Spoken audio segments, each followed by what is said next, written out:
Running. Okay, students, so we're looking at Kirchoff's laws today. And what we have here is a circuit with two power sources, where we have 5 volts on the left side, and we have a variable voltage on the right side. So what we're going to do, we're going to place 3 resistors in this circuit. One of them is in parallel. So we're going to have R1, R2, and R3. For the purpose of this experiment, we're going to be measuring the voltage drops in R1, R2, and R3. We're going to identify them. We are also going to identify the currents that circulate in I1 and I2 and I total. Now, in order to do this experiment, this is the setup. We have these boards and we have these resistors. We're just going to connect them in the same manner we had a circuit.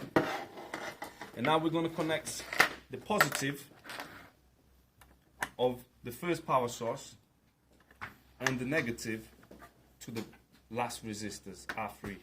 The same thing, we're going to connect the negative from the second power source, and the positive is going to fit in the R2. Once we've done that, we're going to use our multimeters in the scale of voltage, 20 volts, and we're going to measure each resistor. You will then write it down on a table neatly in your book. You measure resistance drop in R2 and in R3. Once we've done that, we're going to open the circuit and we're going to measure using the current scale to the current of 20 milliamps, and we're going to measure I1.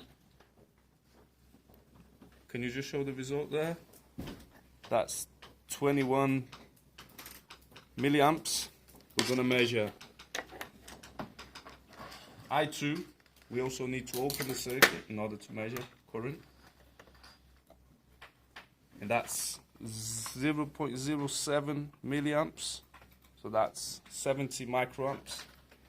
And finally, we're measuring R3. We open the circuit and we take a measurement. And R3 equals 0.29 milliamps. And now we're going to compute this into a table.